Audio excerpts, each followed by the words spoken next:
All right, we are live. And on today's episode, alongside co host Bianca Leger, we interview an Ayurvedic teacher, international speaker, Karuna Reiki master, ICRT animal Reiki master, channeling Reiki to humans and pets globally. Reiki and Ayurveda are an integral part of her professional practice, accompanied by reflexology and spa therapies. She's also a graduate from the University of Mumbai with a Bachelor of Science, majoring in microbiology and biochemistry, and has also trained in the ancient art of pulse reading as well as the science of Marma. Welcome to the Winner Circle, Purnima Chaudhari. Thank you so much, Derek. Hello, and hello, Bianca. Hello to all your listeners. Thank you so much for having me on the show. Thank you so much for being here. Thank you. And you and I, we just most recently taught at the I Am Wellness Festival, and we briefly connected, but we were both very busy and didn't have time for a deep conversation like we're about to have today. So very excited to explore you, your story, and the hero's journey, and the many hero's journeys you've been on throughout your path in this incarnation of life. This is a very positive, uplifting podcast. And so the first question is, as such, a very light question, and that is, what do you love about your world right now, Purnima? I love being me. I am really, excited to be where I am right now, although my life is so topsy-turvy right now. But in the midst of this chaos, I'm able to just take a pause and take a deep breath and center myself and really love what I'm experiencing and what I get to experience in this amazing life. This is the most transformational time on planet Earth, and I get to be here during this time, and I'm so grateful for it. It's been an amazing journey so far. So I read your bio, and there's a lot of labels in there, but how would you identify yourself? Who are you, Purnima? How would you explain that? Who are you? I think of myself as a conduit of love. And I channel divine love. I share it with people, and I bring healing. And so that's how I see myself. Beautiful. And I'm going to hit you with a pretty big question. You kind of led me into it. You mentioned love. What does love mean to you? Love, I feel, is the very fabric of our being. It's that energy that flows and animates everything in this universe. And because I'm constantly channeling it through my day, I'm up in the ethers, I'm transmitting that energy through me. I get to feel it a lot. And I'm not talking about the love that we say, I love you, not that kind of human love. It's the love that flows through everything. And it's just so amazing to experience that every day. Yeah. Did you always see yourself as a conduit for love, or is that something more recent in your life? I would say it is more after I got attuned to Reiki and I started channeling. But even in the beginning, like I would say during my first couple of years practicing Reiki, it had not sunk in fully. And in the more recent times, I would say like, 5 or 6 years, I have had such amazing, deep experiences of that love that I don't think any language has the capacity to express it fully. And so, yeah, I think within the 5 years or so, 5, 6 years, I've started feeling it more. Right. Mhm. So, both Bianca and I heard you on Ashley Wood's podcast as well as Marla Barr, and I feel their podcasts, they speak to an audience that are more familiar with what Reiki is and Ayurveda. So let's kind of just get into the basics for kind of the listeners who I assume don't know much, and me and Bianca don't know much about each subject either, but we're very curious to learn more. So let's start with Reiki. What is Reiki, and how did that come into your life? Mhm. So Reiki is a Japanese healing modality, and basically the word Reiki means um, spiritually guided energy. So Rei means spiritual wisdom, and Ki means energy. You know, Ki is expressed in many ways. Ki or Chi in Chinese, Prana in Sanskrit. There are many ways of expressing that energy, and it's been known for eons that there's this life force, this universal life force energy that animates everything. Now, for us humans, it's unfathomable how many frequencies are present in the life force energy. It's like, you know, the music, the musical notes, they have different frequencies.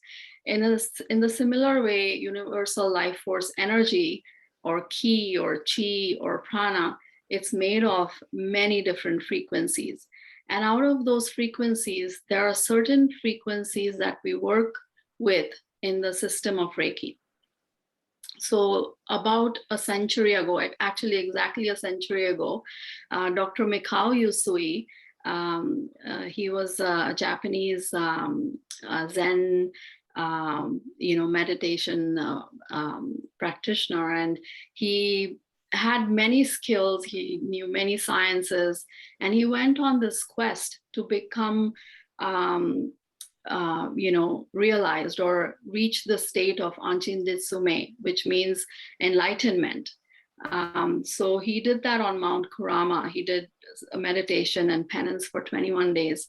And at the end of it, this energy came through him. He had a mystical experience with it.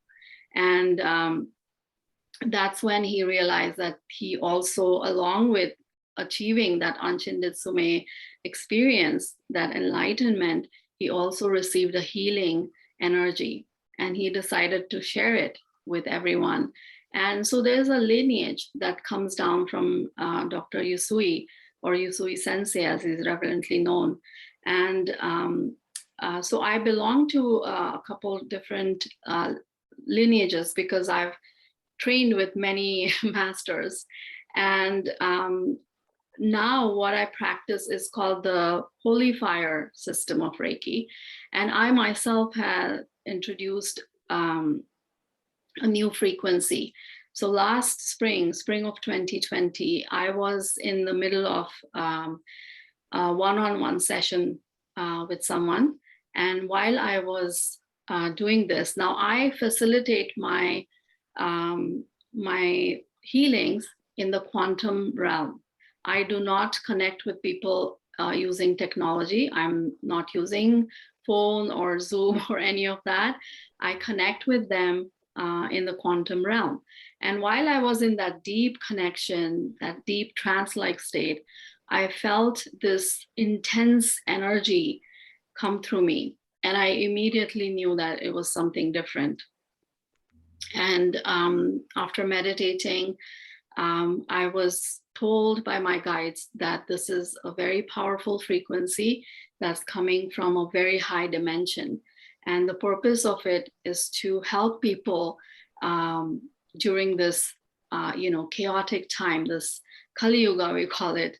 And so I was guided to use that energy to help others. And since then, I have been using that along with the Holy Fire and the Usui symbol. So currently, I channel 15 frequencies altogether, including the one animal Reiki frequency and the one that came through me.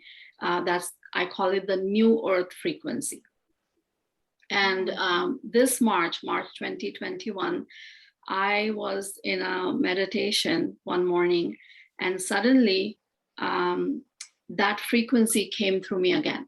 I knew it because it has a very distinct sensation when it flows through me. And I was still in that deep meditative state, and I started writing automatically in my journal. It was as though my hand was being held and I was drawing the symbol and writing information about it. And then when I came out of it, I was staring it in awe because I was like, what just happened? And then, I had the biggest imposter syndrome. I was like, my mind is making this up. This can't be true. But then deep within, I knew that this was something very powerful. So since March, within a short time, this frequency has spread throughout our world. And I have taught hundreds of students. I've attuned them with this new frequency. And I do these global sessions bi-weekly, every moon, full moon and new moon. And I channel these frequencies. So the Reiki energy, basically what it does is it helps to bring coherence to your body. So we are much bigger than our physical bodies. Our pranic body, our subtle body, is outside our physical body. And some of us can feel the subtle body really well. An easy way to know about your subtle body is observe yourself when you are in a state of fear or anger. You feel shrunk, you feel little. And when you're happy and joyful, you feel expanded. That's your subtle body expanding. Now, your causal body is the outermost body, and it's very, very big. And you can really, when you get into that causal body, you can become one with the universe. And so during our meditation experiences, we can experience that if we reach into our causal body, which is our spirit body. And so the purpose of Reiki is to clear your subtle body, which also then reflects into your physical body. So anything that's manifesting as symptoms, like aches and pains, or even things like indigestion or different ailments, different conditions, they're manifesting within our physical body because of what's going on in the subtle body. And so Reiki helps to clear all that and bring harmony and balance within the whole being. That's the purpose of Reiki. Wow. It's so fascinating. And for me, out of curiosity, I would love to go into the science of it because I'm fascinated about science as well. But just speaking of the different frequencies, when you give a healing to somebody, and you said that it's not through a Zoom video. So first, you said you do it in the quantum realm. Does that mean that you do it in meditation, thinking of that specific person? Mm-hmm. And then I'm wondering, do they tell you what they need? I know that oftentimes we don't even know what we need. And so I'm wondering, how do you know which frequency to channel for them? If you work with 15 of them, does that come intuitively to you? It does come intuitively. My job is to be a conduit, nothing more than that. I'm not the healer. The person who is receiving the energy has the capacity to use that to heal themselves. And in the quantum realm, everything is one. There's no separation, no duality. Everything is connected. And so all I have is the name of the person, where they live. That's all I know. I don't know how they look like. I have never met them or seen their photo. And yet I'm able to connect with them so deeply. And they don't have to tell me anything about themselves. We have 9 clair senses. Did you know about that? We have 9 clair senses. So we have 5 physical senses, which most commonly everyone uses or misuses, but we have 9 clair senses, and out of those 9 clair senses, clairsentience is my strongest gift. I have other clair senses as well, like clair audience, clair cognizance, clair intellect, clair salience, clair gustance. There's so many of them, and so I tap into those clair senses, and when I connect with the person, I know exactly which chakras are imbalanced, because my body tells me, it's like a scanner, and it tells me which chakra is out of balance, or where in the aura there's blocked energy. And sometimes if there are injuries or surgeries that I'm not aware of, I can clearly pinpoint during the session that maybe someone has had a spinal injury, or their knee is not feeling well. You know, I can tell very clearly. So people don't have to tell me. Sometimes people will tell me like what their intention is for the session. And I always encourage people to set an intention for themselves, or if they have a question, ask the question before they go into the session. The session is deeply meditative, and I do send a recording of a Reiki meditation that prepares the client to receive the healing. But you know, it's not needed for them to tell me what's going on with them. Also, I believe that because this energy is so intelligent, it's divine energy, and it has knowledge of everything. So when we surrender completely, when we let the energy decide what is in our highest and greatest good, and let the energy work for us. And most people see that whatever comes to surface, there's, you know, childhood trauma healing, past life healing, all kinds of healing. People have even downloaded business plans during the session. You know, anything can happen really during a session, because it's such a powerful energy that can really heal and guide someone. That's Yeah. incredible. Wow. So, like, you are a scientific background, with background in microbiology and biochemistry, and a lot of people from a science background hearing this talk, there might be a bit of like woo woo. Is there scientific proof that this exists? Like, I know with meditation, they're connecting electrodes and they're seeing the power of meditation, but is there tangible evidence that this is working, or is this more believe and then you will receive? No, it is very, very scientific. And the proof is because today there are so many medical doctors who are Reiki masters. And there are several of them who are doing research in Reiki. There's a lot of research happening. There's a book written by Dr. Anne Baldwin, who is a professor in physiology, and her main research is, about how Reiki works within our physiology, and mitochondria, of course, which is the powerhouse, the powerhouse in our cells. There is a lot of research being done, and because now we have a lot of advanced like gadgets that can measure different things. So there's this very powerful magnetometer called SQUID, and it can find out the different frequencies of the biofield.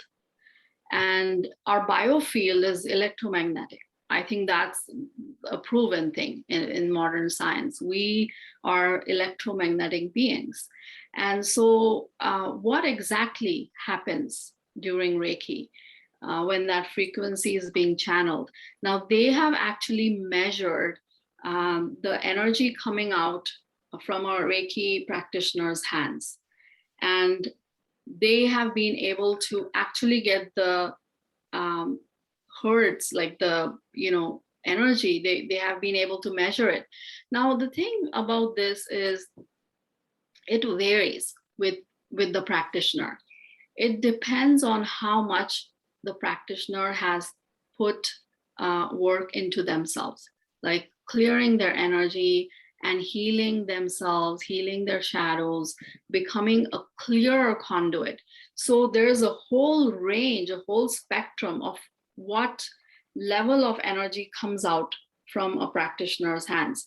So the longer the person has been in practice, or the more, I guess, self-work they've done, the clearer conduit they are, and the higher level of frequencies coming out through the palms of the practitioner. So they've been able to measure a spectrum of these with different practitioners. And the way I practice Reiki, I don't do any in-person work. So when you do in-person work, it's the biofield that's interacting, the electromagnetic fields of, say, myself and the person I'm treating, because we are in that same physical space. Now, what happens if I'm sitting here in Winnipeg and my client is in Sydney, Australia? How are we, like, our biofields are like miles apart.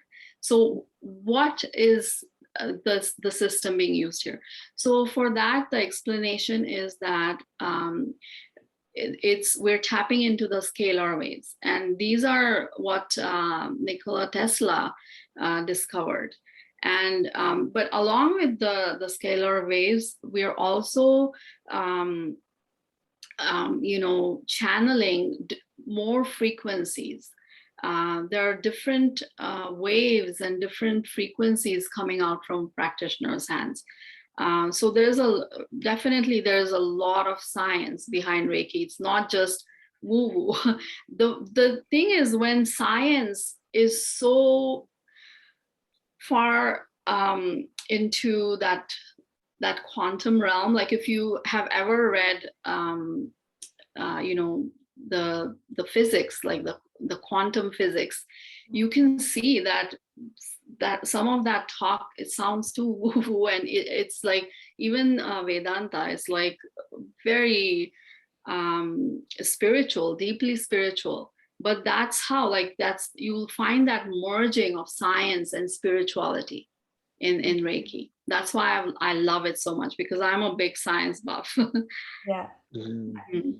I relate with that a lot. The merging of the science and spirituality, and how there's really no dissociation. It's really one and the same, and it's fascinating to see how it expresses and we understand the dynamics. I I forgot my question. Move on.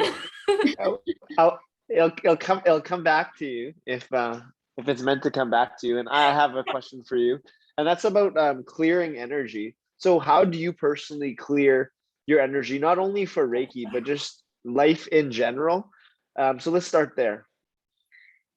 So, I have very specific techniques that I use that I've learned in this practice. One of them is called Kenyoku.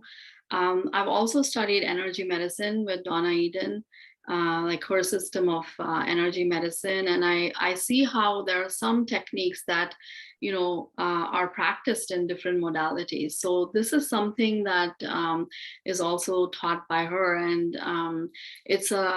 and I'm sure it originated in the energy practice of Reiki, because this was originally taught by Yusui Sensei. And so I use that, and it's basically balancing the yin and the yang, both hemispheres, the lunar side and the solar side, or the feminine and the masculine, balancing that, clearing our subtle energy.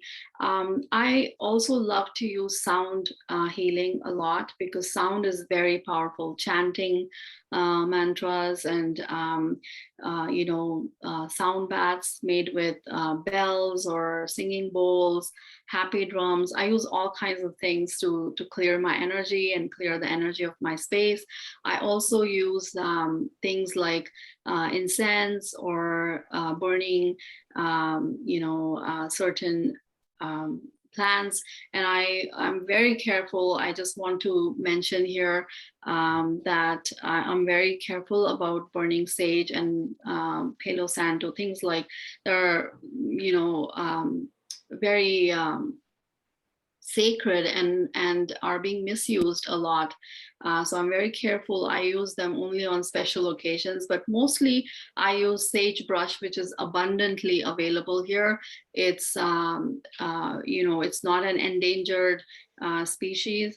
And things like roses, when I buy roses, I dry them to smudge, or eucalyptus, some kinds of resins. I take them around in my space and clear the energy. Energy clearing is very important because, in Reiki, we talk about the different heavens. I don't know if you want me to talk about that, but it's a very good way of learning how, those things affect us. So we belong to the first heaven, which is, the planet Earth. And right now we are experiencing life in the first heaven. And the first heaven is where everything is physical. It's, anything like plants, animals, rocks, our bodies, everything in the physical is in the first heaven. And then you have the second heaven, which is non-physical. Now in the non-physical, it's still in the atmosphere of the earth, but in the non-physical, what happens is, because we can't really see it, it's still very much there, but we cannot see it with our eye. We can see it with our mind's eye, with our third eye, but not everyone is in tune with that. And so one of the things that is there in our second heaven is something called thought forms. And I'm seeing more and more that we are really affected by these thought forms, and they almost take a shape of an intrusion, where they become like it's collective thoughts. Now everyone knows that thoughts have frequencies. If you read The Secret, or if you know Law of Attraction, you know that thoughts have frequencies. And when there's a multitude of people thinking the same thoughts, and right now in our world today, fear is a big one, right? There's a lot of fear thoughts coming into the collective. And what happens is then it takes a shape of an entity, because it all collects as one frequency and is really big. And it's there in our non-physical space around us. And so we get affected by that fear as well. So to clear that space, to clear that energy around us, it's important to do all these techniques that we talk about. And of course, I use Reiki every single day to cleanse my house. We have certain frequencies that clear the energy of the space very quickly. When we stay at a hotel, which we had to recently, my family knows I go in first, I clear the space, and then everyone else walks in.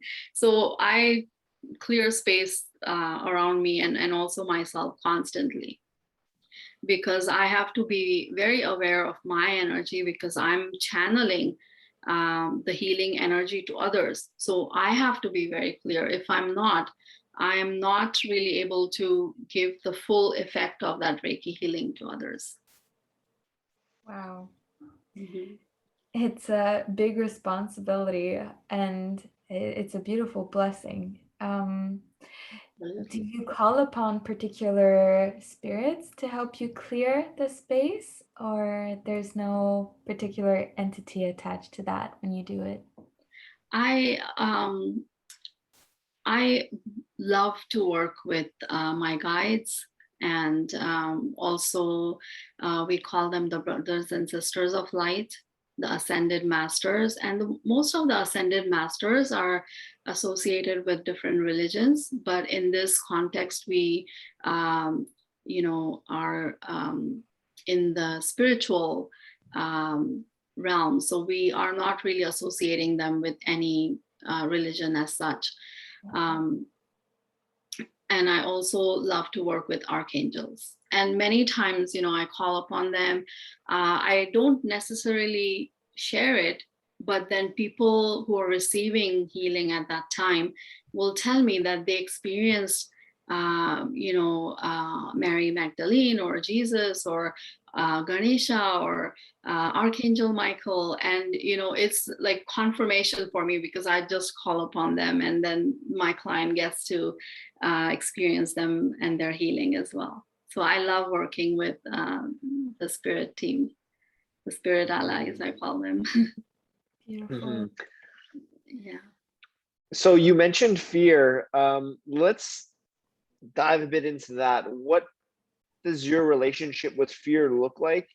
And also, what advice would you have for a hero on the path that are stuck by fear? Fear often keeps us in our known safe world. So maybe someone listening is feeling the inner calling to pursue a path of Reiki, but the fear is keeping them stuck in that place, keeping them on the path of the shoulds from their parents, society, culture, versus listening to the must of that inner calling, that heart. So what does your relationship with fear look like, and what would be your advice for others on the path that are being paralyzed by fear and are not evolving because of that fear? I feel like as a human being, I've had fears too, and I believe everyone has fears, but it is when you recognize it and try to rise above it, that is what supports your growth and helps you to let go. Now, fear comes when you're disconnected from your highest self, because fear is coming from the ego. And the ego has been conditioned for eons. Fear is like a protection mechanism. So that helps us to be safe, But back in the day, when there were hunter-gatherers, if there was a tiger chasing someone, that fear would help them to get into that fight or flight and save themselves, right?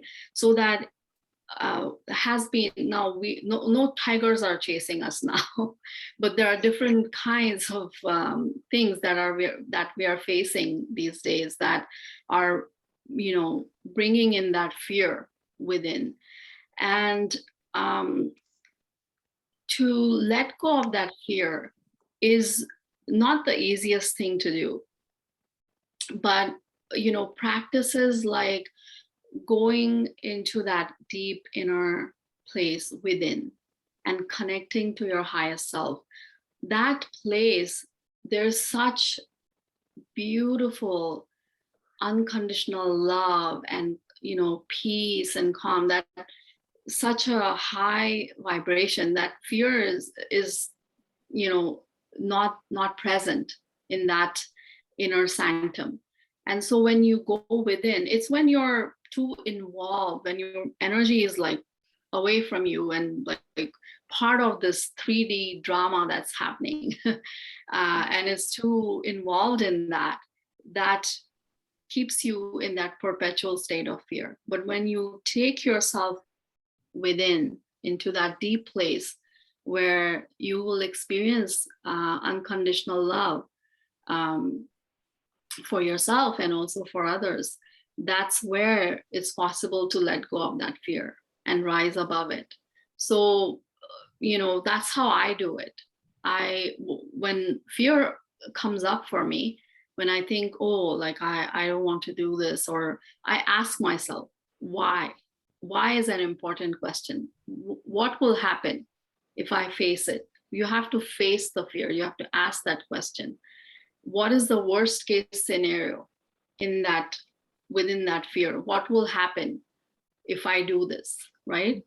And you realize that the fear is really small. And when you're connected within, you receive guidance on what is the right path for you. And it allows you to go past that fear and let go of it. Yeah. So what are ways one can connect within? What are Well, some practical methodologies? meditation is, I think, developing a meditation practice. And it's like the muscle, you know, when you work out and you lift weights, you can see that you will have you will make progress. Like you'll have maybe 10 pounds capacity in the beginning, and then you will keep on getting better and better at it. And at some point, you may be able to lift 50 pounds or even more, right? So it's like that. When you first start meditating, it's like your mind, monkey mind, is all over the place. And most people think that when they meditate, they have to stop thinking. That's the most incorrect thing. So the right thing is to let the thoughts come, acknowledge the thoughts, don't give them too much energy, witness them and let them go. And then when you keep on doing this, see, whatever you resist persists. When you don't resist the thoughts, they will stop. You'll reach a state where everything becomes calm. And even if you get a minute or few seconds of that in a 20-minute meditation, you've achieved what you've set out to do, right? So developing a practice, and you'll see you will get better and better at it. And maybe in some time you'll be able to connect within very quickly. It won't take a lot of time to do that. So meditation, I feel, is must. Breath is a big one. For me, breath is a big one because I find that in any given moment, it's such a powerful practical tool where you can just take a pause, and breath is free. So is meditation, but breath is like, it's part of our life, but most people don't make use of it. So it's not like you have to sit and do pranayama. Of course, it's great to do that, but like, say you're cooking, you could take deep breaths while you're cooking, and that will calm you down. And breath is very important for the physiology. If you look at the scientific study that is done for how breath affects your physiology, it's a known thing that breath is a very powerful tool. So those two definitely are great. And spending time in nature, I find that I highly recommend to everyone. Grounding yourself, walking barefoot whenever possible.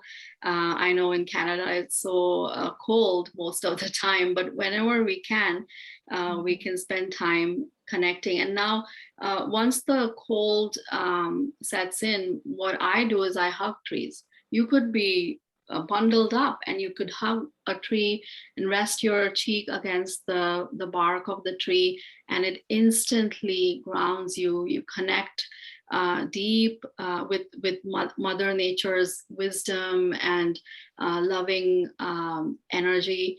And it's just so grounding, and it takes away all that negative energy from your being. So those are some great ways of, taking care of yourself. Yeah, I love these tips. I recently I was listening to your podcast that was on the line with Ashley Wood, and it was a beautiful conversation. And I think it's in that conversation with her, I heard for the first time that you were talking about how the trees, they are very polite beings, and to introduce and ask before hugging them. And and I had heard that from somebody else as well. They were telling a story of how they tripped over as they were gonna hug the tree, and then they replied that they learned that you must ask the tree before, because they're very ancient and they're wise, and I suppose they hold a lot of wisdom. And I personally feel at best when I'm with the trees and close, either laying under them or definitely I can see myself hugging them for comfort as well. But Yeah. uh, And not just trees, like, if I'm going for a walk and I find a really unique stone, I ask it if it wants to come home with me. I don't just pick it up and bring it home. And I had quite a collection, but I had to let go of it because I don't have much space anymore. But we have to be mindful and respectful towards other beings, and everything has energy. Everything, like, because I'm a energy practitioner. I can feel that energy in everything around me, and that oneness that I feel with everything around me. It's just so beautiful to experience that. mhm. Mhm. So another way that you discussed on helping yourself become a clear conduit is to heal your shadows. Can we get into that? How can one begin that path of healing one's shadows? And what is that? What is one shadows for those that are not aware? So, we have a shadow self. It's a given, because anyone who comes on this earth plane as a human brings these, um, I guess, layers that have been created over many lifetimes. And then also within this lifetime, we create so many shadows within us. And a lot of it is the way we have been conditioned, like when we are born. If you observe babies, they're very pure. They're like God, they're so pure. And then when they develop their social skills and they develop their speech, and they start learning things, that's when the conditioning starts happening. And do this, do that, or don't do this. This is not right. And whenever they feel like something is not right and they've done it, they don't acknowledge it. And there's a low energy associated with it. And they just, put it under the rug, like it's not addressed. Or if you have suffered any trauma, instead of clearing that energy, bringing closure to it, fully understanding what lesson was meant to be learned, you just ignore it totally and just put it away. That is how you create shadows. So when we are born, we have the opportunity to clear these shadows, and it's an ongoing thing. It's like these layers that the ego has developed, and it's something that's ongoing. For me, it's a big part of my healing journey, and I continue to do that because we as humans continue to create shadows and create these experiences that then go in our shadow self. And a lot of it, I find it really imbalances the chakras. So when I work with people and I'm connected with the chakras, I can feel it. Um, for example, any fears that someone has, if they haven't come face to face with those fears, they will just continue to look away from that fear. That fear self becomes a shadow, and that energy is stored in the kidneys, and it affects that energy will block the sacral chakra. And I feel it in my sacral chakra when I connect with someone. So when the Reiki energy clears that, people have said to me that they were feeling so stagnant. They didn't feel like they had a good job, they were getting paid well, but they did not feel satisfied. They felt very stuck and stagnant. And so that stagnancy is coming from that shadow that's there in the sacral chakra. So when that is released, suddenly there's a boost in your creativity. You feel the life force that's flowing through that sacral chakra will then be expressed as your creative expression. It's very easy for that to happen. But whenever there are shadows, it blocks you. It takes you away from your authentic self. So we have the authentic self, which is your true nature, your true divine nature, your spirit nature, and also your true human nature. They're all one. They're united in every breath because you're embodied in this human body. But when there's that separation because of the shadow, that's when you're not able to mirror or be your authentic self. Mm-hmm. Because you're being your culturally created self, and you have no awareness of the dormant self. The dormant self is just there. It's not being addressed at all. So the dormant self is the part of the shadow, and continuing to discover. And there are so many layers that we have in that dormant self. There is something that you have to continue to work. It's not like oh, I did the shadow work and I'm done with now.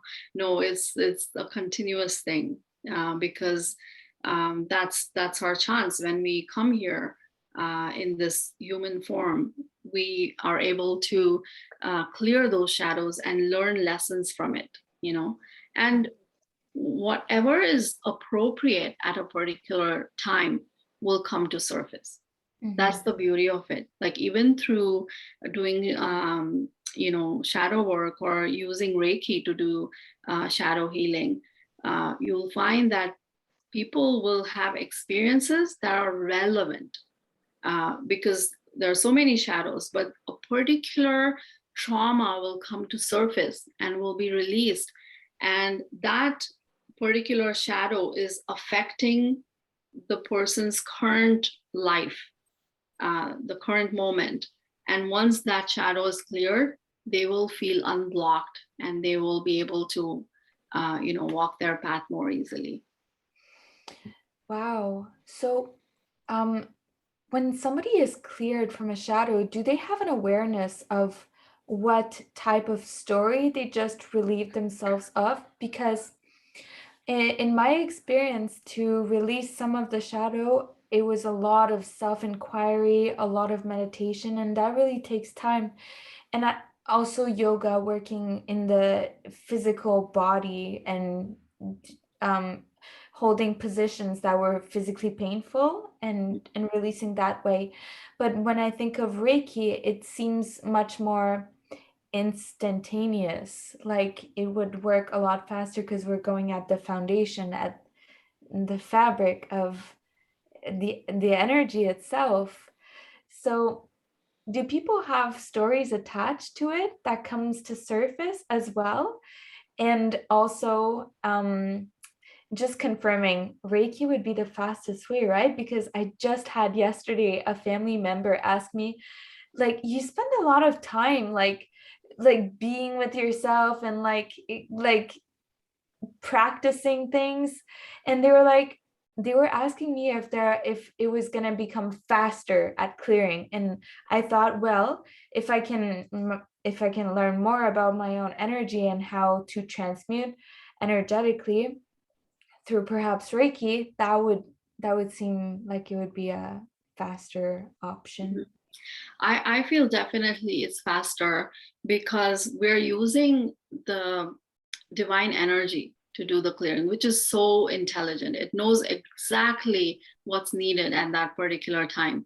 Now, most of my clients may not necessarily be aware of a story. They may be aware of the symptoms that that shadow is causing, and they could be physical symptoms or they could be mental, emotional symptoms. So after the session, they will definitely feel a difference in their being. That's how they know that it's been released. Some people are very clearly shown. They have visions of that particular incident, whether it's in this lifetime or a past lifetime. They will be shown actually what that particular, the root cause of it is. And then that brings, that shines the light on that root cause, and that awareness and that acknowledgement of that's what is causing this. And I'm at peace because I'm okay. I'm fine right now. And I'm supported. I'm loved, all of that. And they're able to release it very easily. Reiki supports healing so beautifully. I see it over and over every day. So much healing happens in such a short time. It's so powerful. I've witnessed so many miracles too. It's just unbelievable. Many times what happens in a session. But yeah.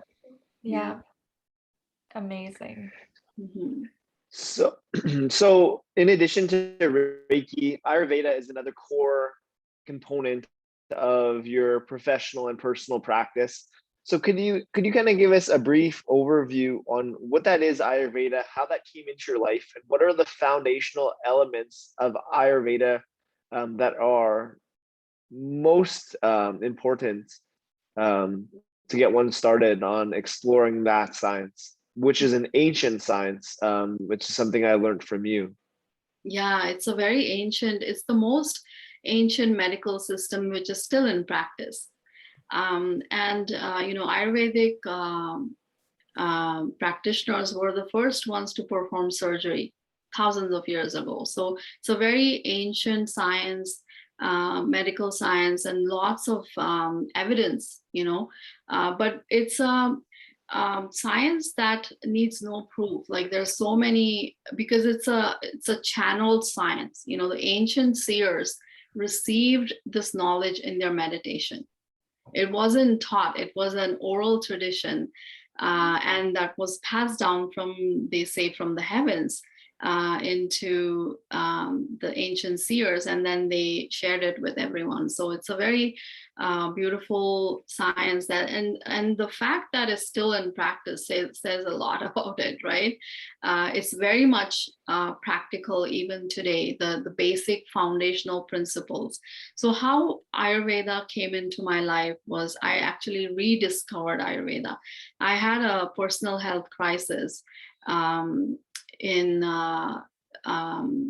late, I guess, 2008, and it was an ongoing thing. And I didn't want to go the Western route of taking drugs and all kinds of very invasive techniques.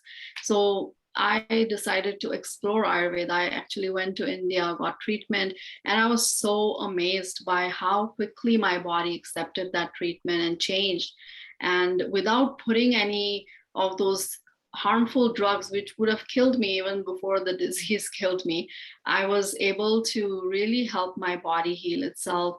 And of course, I got the surgery in that, but I was just amazed at how my body felt good after that treatment. So I decided to learn, and I did take my initial training in India. And then that was just like, it scratched the surface for me. So I started training very passionately. I trained with many people. And then I discovered Dr. Ramakant Mishra of the Shakavansha Ayurveda lineage. This lineage goes back to the time of Krishna, more than 5,000 years, and it's been passed down father to son. So with the invasions that happened in India, there were many invasions: the Mughals, the British, the French, and there were so many of them. And all of those invasions had an impact on the Ayurvedic practice. But because this was passed down the family from father to son, it remained whole. And so when I started studying with Dr. Mishra, I immediately knew that this was something different. It made more sense to me, all the practices. So I studied, and I continue to study. It's never, because it's such a vast science, you cannot stop learning it. There's a lot more to continue learning. But I started practicing, I practiced for a decade. I don't practice it professionally anymore. But I taught the Marma therapy course, courses in LA, and I taught some in Ontario and Toronto. I used to teach here, and I really developed a phenomenal practice, actually, considering not many people knew about Ayurveda here in Winnipeg. I used to go and talk to communities and wellness groups and talk about Ayurveda and tell them how beautiful, some few like subtle changes in your diet, what they can do. So the basic, thing about Ayurveda is it treats the person as a whole being. It does not separate the physical body from the mind and the subtle body. It's the person is treated as a whole being, and everyone is born with a constitution, and it's something that cannot be changed. You're born with it. It's your energy blueprint. Just like you have your unique thumbprint, it has your body has a unique energy print.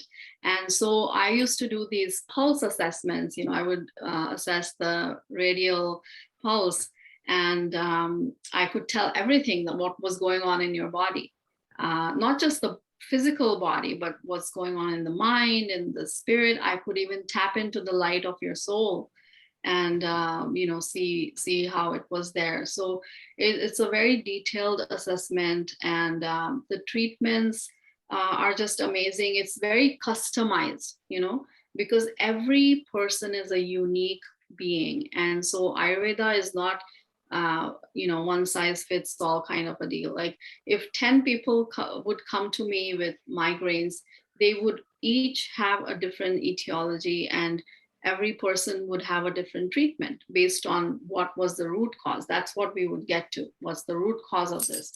We would not treat symptoms. And that's what differentiates Ayurveda from other, medical practices, because it's very much based on how to support your body to heal itself by changing things, like diet, lifestyle, very simple. So how does one find out their Ayurvedic type? I believe it's called doshas, maybe Dosha.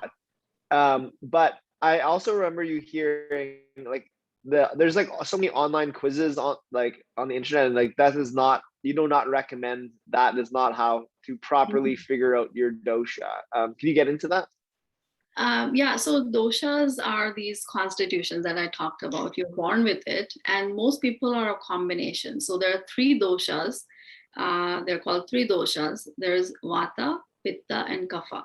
So vata is the airy, more air and ether, combination of air and ether. And those people are very either short or tall, very thin. They mostly are. And sometimes with imbalances, they can become overweight, but that can be deceiving. And they're very talkative. They have to be busy all the time, very fidgety. Then the pittas are very, they're like a medium-sized body, mostly. They have a very good appetite. With vatas, they can be up and down. They can eat and eat and eat, and then sometimes they can go without. So very variable appetite. For pittas, they get hangry. They want food right now. If they don't eat, they get very angry. So that's their pitta, because the fire is the main element, fire and water, but mostly fire. And then the kaphas are more grounded, very calm people, more on the overweight side, or they tend to get overweight, and they are earth and water. So very earthy and calm people. So these are the three constitutions, but most people are a combination. It's like I've done, literally, I don't know, maybe thousands of pulse assessments. And I found that most people were a combination. And what Dr. Mishra taught us was to not get caught up in finding your dosha. it's good to know, but when you get caught up in it, it's not going to help you in any way. It's more important to find balance, because it's we have something called a sub dosha. So each dosha has 5 sub doshas, and the 5 sub doshas are, located in different parts of the body. They have different functions, and they go out of balance. And sometimes there are imbalances, there are secondary imbalances. To give you an example, if you skip a meal, your pitta goes out of balance, your pacha pitta, because there's a lot of acid ready to receive that food and it's not coming in. So now it stays imbalanced. Now, if you keep on skipping meals, what happens is that acid just gets out of hand. You start getting reflux. You may develop ulcers if the thing goes extreme, the imbalance is extreme. Now, our body's mechanism is to protect itself from this excess pitta. So it starts making more mucus. Now that mucus, excess mucus, is a secondary imbalance. But then most people treat it just like that. Like there isn't a lot of thought put into how this works when you're taking allopathic medicine. Like most people will take an antacid, right? It does nothing. It actually makes the situation worse. So Ayurveda teaches us the simplest way is for a pitta person is to eat at regular intervals. Know when your pitta is ready. It's not too aggravated. It's just the right, and you put in the food and it gets digested. The pitta is pacified. So simple things like that, I know I took off on a tangent here, but it's a very vast and complex subject, and I could talk on and on about it. But knowing one's imbalance and keeping like seasonal routines. For example, now we are into the fall season, so finding that rhythm for the fall season. And naturally we crave things like soups, because soup is it's very warm and comforting. We won't feel like eating salads, right? But some people continue to eat salads, but because we are in the air season, if you eat salads, it's going to cause an imbalance in you. So recognizing the seasonal rhythms and aligning your body with those rhythms will help us bring balance and harmony in our body. Mm-hmm.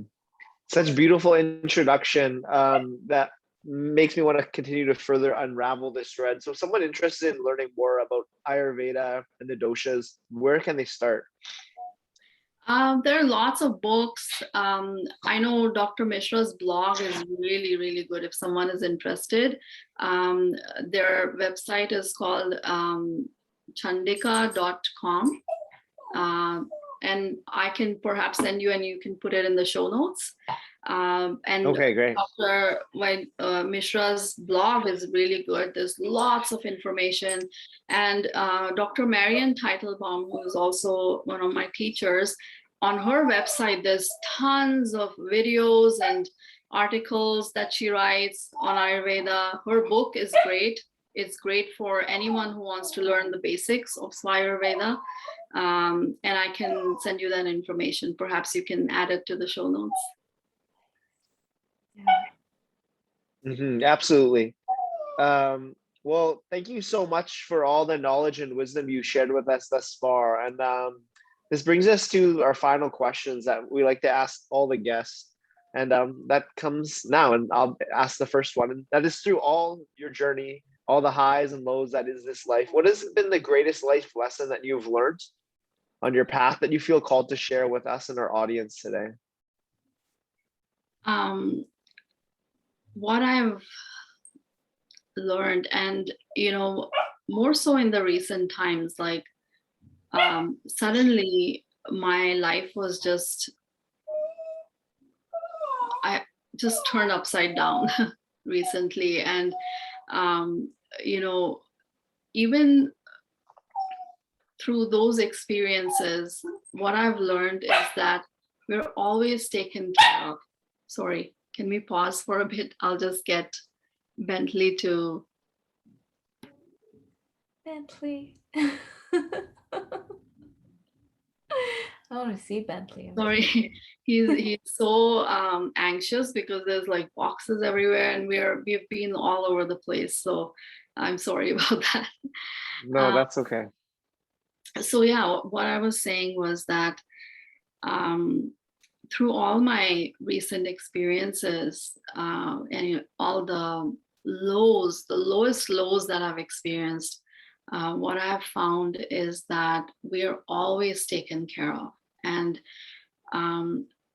our soul chose every experience. And we chose it because we can handle it. And every experience is meant to teach us a lesson. And I'm always open to learning. And so having that awareness has really helped me tide through all these very painful experiences in the recent times. Thank you for sharing that. In 3 words, how would you describe the experience you were having on this earth, in this reality plane? Wow, 3 words. Yeah. Gratitude is on the top. Gratitude, love, and peace in my heart.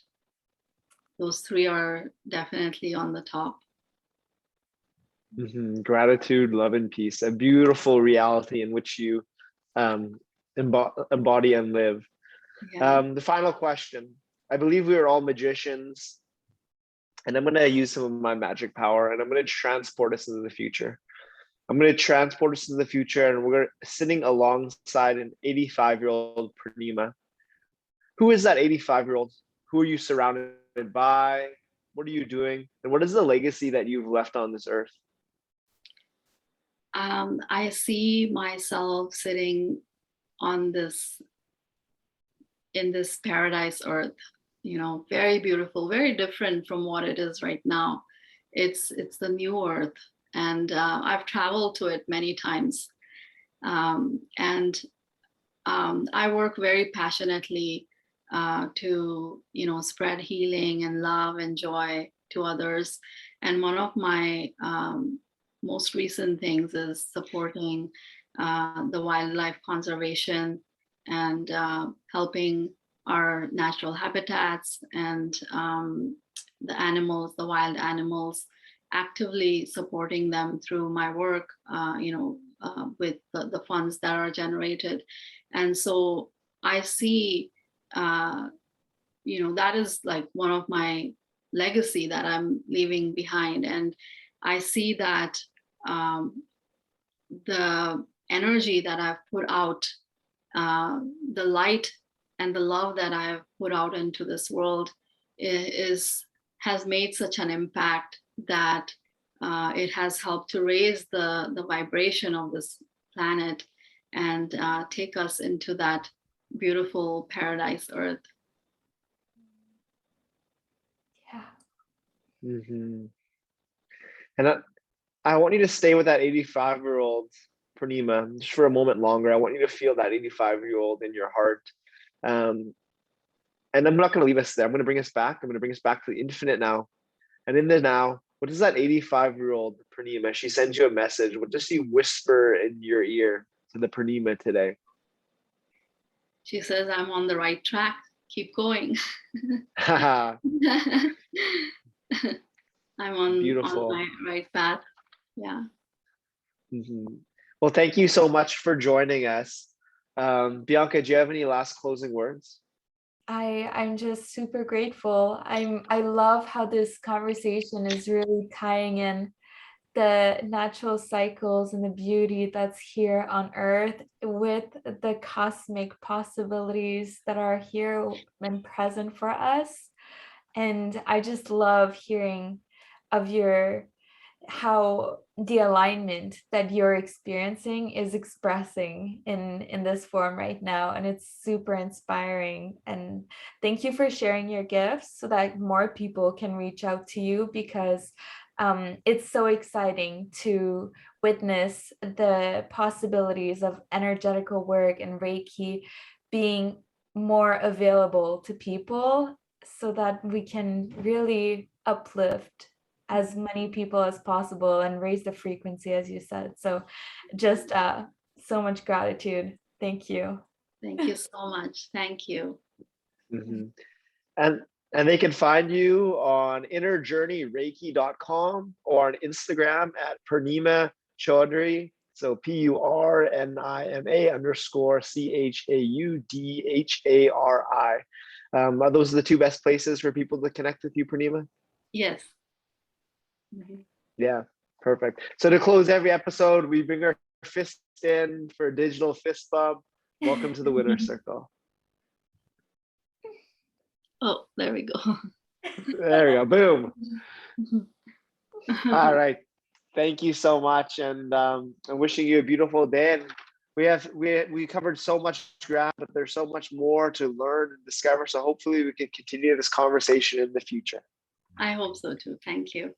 Thank you so much. Thank you. Signing out on this recording.